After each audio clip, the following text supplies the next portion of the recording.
right, I get asked this all the time. Actually, a pretty good friend of mine asked recently, he has a 60s Corvette. Like, hey, who do I take this to? Who can I have fix this? Do you work on this? And I'm like, not me, I can't do this for you. Many customers ask me, why don't you work on older cars? Mind you, we only work on a 20-year rolling clock, roughly. If we've seen the car for years, we'll keep going with that car.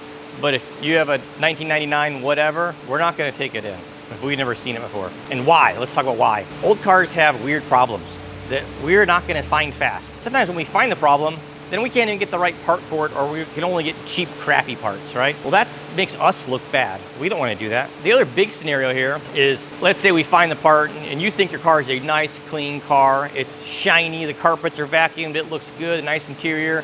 And you're like, that car's clean, you know, it's a 1999 whatever, BMW XYZ. We look under the hood and it needs an oil pan gasket. It needs an oil filter housing gasket. It needs a valve cover gasket. The transmission halves are leaking, right? And we give you an estimate for $5,000. Almost always, the first thing somebody gets back to is, it's not even worth that. Well, we're gonna, you know, we get smacked in the face enough times like that, we're gonna go, it's not worth that. We're not gonna talk to you anymore. Side of that, old cars. Let's talk about old cars. Old cars are old cars. Like, they are, the guys that work here, like 70s cars, they've never seen them. Like, I wasn't, you know, I was a kitty kid when these cars were new. I know about these cars because I really like cars, but I don't know enough to be like the guru of these cars. And these guys definitely aren't that. Why would we involve ourselves in something we're not really good at? Let's say we did. Let's just say, I got a couple of guys that own four-wheel drive shops and hot rod shops. The amount that these guys spend with these cars to get them right is astronomical, right? And on parts that should just fit and work with these cars, and they take them out of the box, a brake kit for whatever, and they might spend 10 hours installing this thing, and they don't get paid enough for it. And these guys aren't gonna tolerate this. I'm not gonna tolerate this.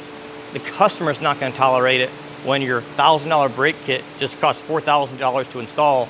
Maybe that's too much, but a ridiculous amount to install because it didn't fit right. And now I have to sit there and screw with it for hours and hours and hours to get it to work right without a complaint. It's a bad scenario, right? So we're just gonna stay out. We're gonna stay out of it. I hope that explains it. We're not jerks. We like cars. We really like cars.